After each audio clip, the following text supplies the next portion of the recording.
Si l'on en croit les rapports, il n'a suffi que de 2 mots pour que le secrétaire à la défense américain, Pete Hegseth, fasse de lui-même et de ses subordonnés des criminels de guerre. Tuer tout le monde. Selon une enquête du Washington Post basée sur des sources supposées bien informées au Pentagone. Hegseth a donné ses ordres début septembre après la première frappe aérienne américaine contre des bateaux de trafic de drogue présumés. Cette frappe aérienne a touché un bateau rapide avec 11 personnes à bord, au moins 2 ont survécu. C'était vrai jusqu'à ce qu'une frappe de missile supplémentaire les tue dans l'eau. Les allégations ont provoqué une tempête à Washington, démocrates et républicains, promettant de collaborer pour éclaircir les faits. Selon Hegseth, il n'y a rien à voir. Un amiral a ordonné la seconde frappe. Hegseth estimait que c'était justifié et selon lui, l'Amérique le referait volontiers. Pour la plupart des experts américains et internationaux en droit militaire, si les accusations contre Hegseth sont avérées, il s'agirait d'un crime de guerre manifeste lors d'une campagne aérienne à la légalité déjà contestée.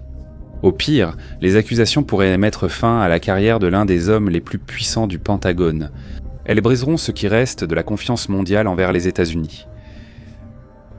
Tantôt, même pas un an après l'entrée en fonction du 47e président des États-Unis double tap. En débutant cet épisode, nous devons reconnaître notre affirmation audacieuse. Si les États-Unis étaient surpris à mener une seconde frappe ouverte, cela détruirait toute confiance envers Washington. Mais pour comprendre pourquoi ces frappes sont si importantes, nous devons planter le décor. Pour nos téléspectateurs américains, fans possibles de Hegseth ou de son chef. Nous vous invitons à laisser de côté un instant la question de la légitimité des critiques envers Trump et Hegseth.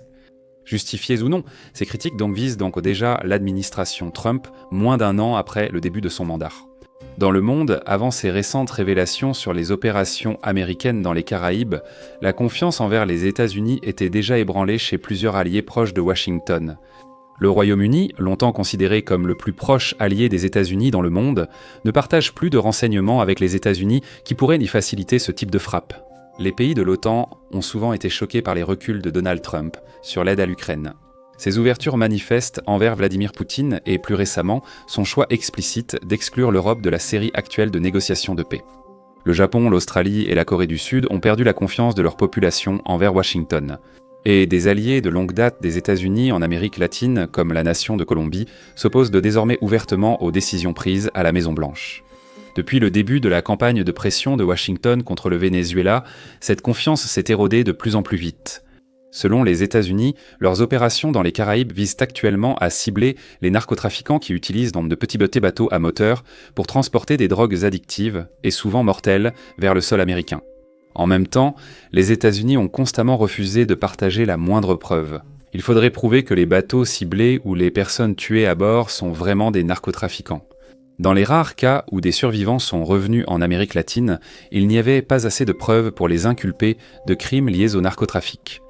Des rapports récents aux États-Unis indiquent que des membres des forces armées impliquées dans ces frappes ont sollicité des conseils juridiques externes.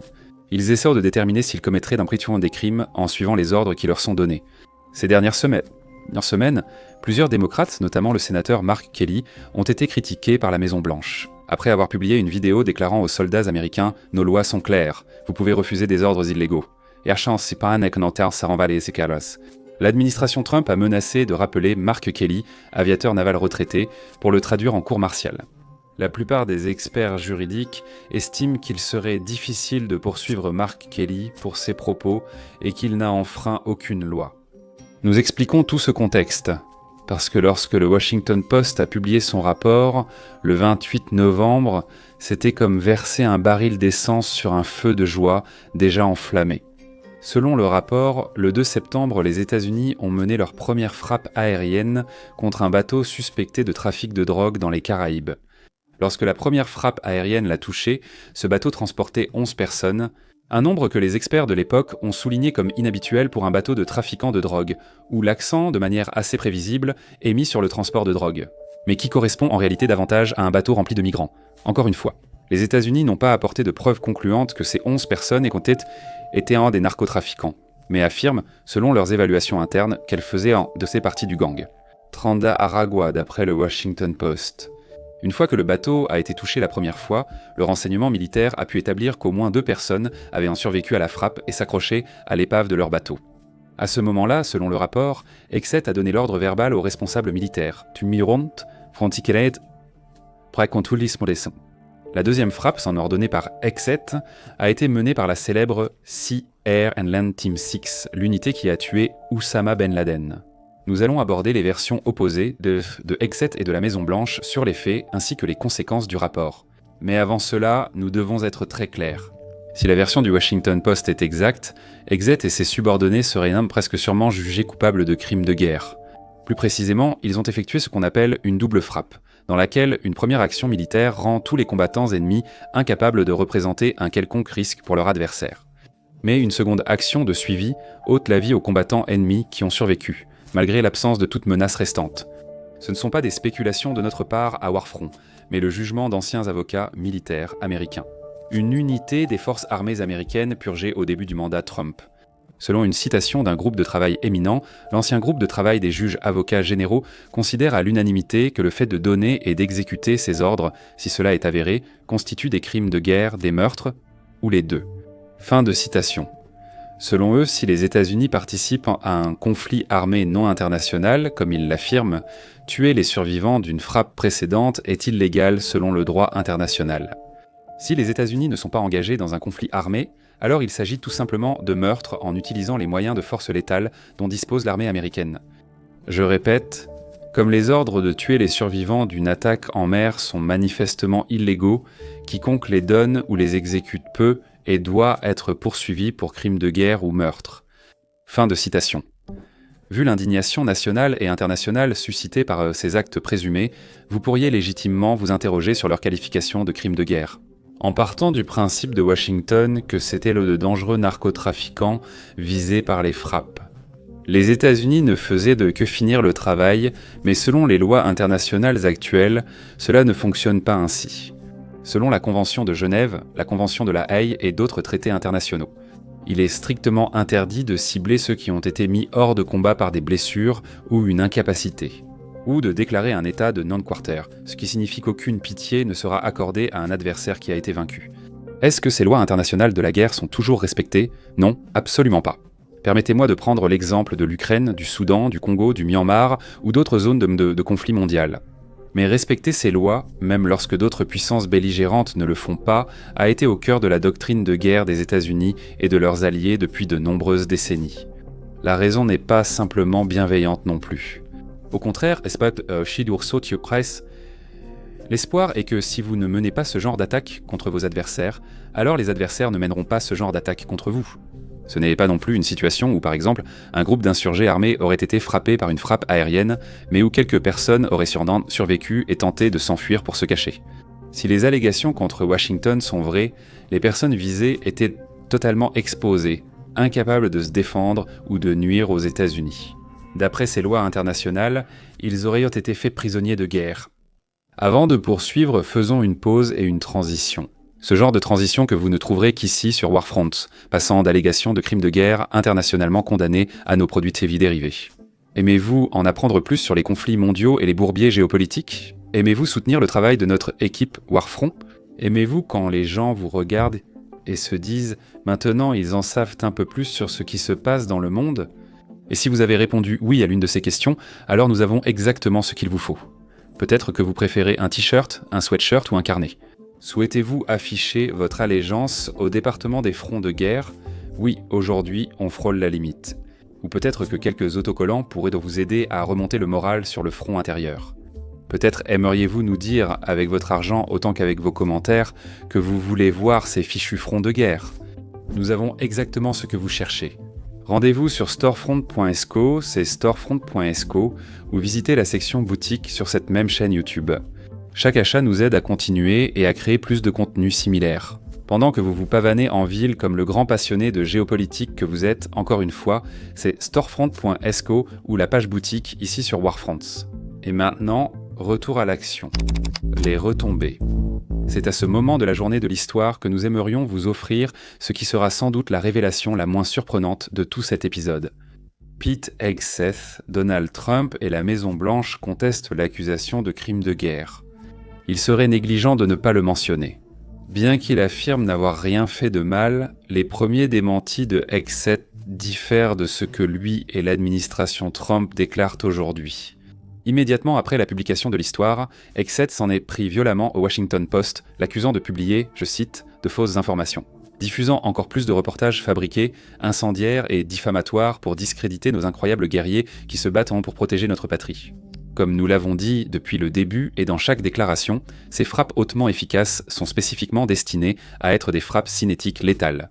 L'objectif affiché était de stopper les drogues mortelles, détruire les bateaux de narcos et éliminer les narcoterroristes qui empoisonnent les Américains. Chaque trafiquant que nous tuons est affilié à une organisation terroriste désignée. Fin de citation. Le porte-parole du Pentagone, Sean Parnell, a défendu son patron « Toute cette histoire est complètement fausse ». Le démantèlement du narcoterrorisme et la protection de la patrie contre les drogues mortelles ont été un succès. Dès le lundi suivant, la Maison-Blanche publiait plusieurs déclarations amendées. On lui a demandé si la Maison-Blanche niait la frappe double ou la responsabilité de Hegseth. La porte-parole Caroline Leavitt a répondu, je cite, « La seconde affirmation est vraie », avant d'expliquer, je cite encore, « La secrétaire Hegseth a autorisé l'amiral Bradley à mener ses frappes cinétiques. » Fin de citation. L'amiral Bradley en question est Frank Bradley, un commandant du commandement des opérations spéciales des États-Unis, qui a supervisé directement les frappes, comme l'a reconnu le rapport initial du Washington Post. Ce rapport mentionnait aussi les raisons de Bradley, précisant que des sources bien informées avaient déclaré, je cite, « Bradley considérait les survivants comme des cibles légitimes, car ils pouvaient éventuellement appeler d'autres trafiquants pour venir les récupérer, eux et leur cargaison. » Fin de citation. Après que Bradley ait été tenu responsable de la seconde frappe, Hegseth l'a publiquement défendu, le qualifiant de héros américain. Un vrai professionnel qui a tout mon soutien à 100%. Hegseth a ajouté « Je le soutiens ainsi que les décisions de combat qu'il a prises lors de la mission du 2 septembre et toutes celles depuis. » Fin de citation. Lors d'une réunion du cabinet de Trump un mardi. Hegseth a déclaré qu'il avait observé la première frappe sur le prétendu bateau de drogue ce jour-là, mais qu'il n'était pas resté pour les heures suivantes avant la seconde frappe. Citation. Quelques heures plus tard, j'ai appris que le commandant avait pris la décision, ce qu'il avait toute l'autorité de faire. Il a coulé le bateau et éliminé la menace. C'était la bonne décision. Fin de citation. Hegseth semble aussi soutenu par son commandant en chef, citant Trump. Interrogé sur les frappes, Pete ignorait une seconde attaque impliquant 2 personnes. Pendant le week-end, Trump a aussi déclaré « Non, je n'aurais pas voulu cela ». Pas de deuxième frappe. Puisque nous évoquons les événements du week-end, il serait négligent de ne pas le mentionner. Hegseth a publié une image générée par intelligence artificielle d'un personnage de livre pour enfants, Franklin la tortue, tirant avec un lance-roquettes sur des bateaux de trafiquants de drogue, tout en étant assis sur le côté d'un hélicoptère militaire. Nous vivons vraiment une époque étrange. Les législateurs américains se disent bon prêts à poursuivre les enquêtes. Le républicain le plus haut placé et le démocrate en tête du comité des services armés de la Chambre des représentants des États-Unis, Mike Rogers et Adam Smith, respectivement, ont annoncé qu'ils allaient ensemble lancer une enquête sur ce qui s'est passé, tandis que le Sénat américain fera de même. Aussi dans le cadre d'un effort bipartite. Hegseth subit une forte pression de son parti, notamment du sénateur Rand Paul, qui a déclaré « Soit il nous a menti, soit il est incompétent et ignorait ce qui s'est passé ». Également du côté républicain à Washington, il y avait le sénateur Tom Tillis qui a déclaré « Vous n'avez pas besoin d'avoir servi dans l'armée pour comprendre cela ». C'était une violation du code éthique, moral et légal. Et donc si les faits se confirment comme ils sont actuellement rapportés, alors quelqu'un doit foutre le camp de Washington. Le chef des droits de l'homme de l'Organisation des Nations Unies a demandé à Washington d'enquêter à fond, soulignant un risque d'exécution extrajudiciaire. Comme prévu, les législateurs démocrates américains ont vivement condamné les actions présumées de cette armée de Hegseth. Concernant les sanctions potentielles pour Hegseth et sa hiérarchie, il y a 2 façons de voir la situation. D'une part, le précédent international indiquerait que Hegseth et ses subordonnés pourraient se voir infliger jusqu'à la peine de mort. Un procès pour crime de guerre a suivi le naufrage du navire grec Péléus par un sous-marin en 1944. 3 officiers nazis ont été pendus pour avoir ordonné de tuer les survivants du Péléus dans l'eau alors qu'ils combattaient pour l'Allemagne nazie. En réalité, il y a longtemps qu'un dirigeant international du rang de Hegseth n'a pas été autant surveillé. Et pour les États-Unis en particulier, permettre à Hegseth d'être jugé serait absolument impensable. Selon l'American Service Members Protection Act de 2002, Le président des États-Unis a le droit légal d'agir, je cite, « tout moyen nécessaire pour libérer et récupérer tout personnel américain ou allié détenu par la Cour pénale internationale. » Cette mesure est appelée la loi d'invasion de la Haye, car elle autorise littéralement le président américain à approuver une telle opération hypothétique. Soyons clairs, les accusations contre Hegseth et ses subordonnés restent, pour l'instant, de simples allégations. Ce sont des allégations pour lesquelles il n'y a pas encore suffisamment de preuves présentées pour satisfaire à une quelconque charge de la preuve. Mais si l'on en croit l'ambiance au Capitole, Hegseth fera l'objet d'enquêtes approfondies. Si les enquêtes sont assez solides pour que les législateurs américains agissent ensemble contre lui, seule une grâce présidentielle pourrait peut-être sortir Hegseth de cette situation. En attendant, même ces allégations à elles seules, sans aucune preuve irréfutable, suffiront probablement à effacer toute confiance restante dans les engagements de l'administration Trump envers le droit international, aux yeux des alliés de l'Amérique. Après tout, même si la Maison-Blanche nie que Hegseth ait été complice, elle construit un dossier pour justifier et approuver l'idée d'une frappe en 2 temps. Les dirigeants internationaux semblent peu convaincus par leur raisonnement. Et si ces dirigeants estiment que l'Amérique commet des crimes de guerre, il est impossible de prévoir comment leur attitude envers les États-Unis pourrait évoluer.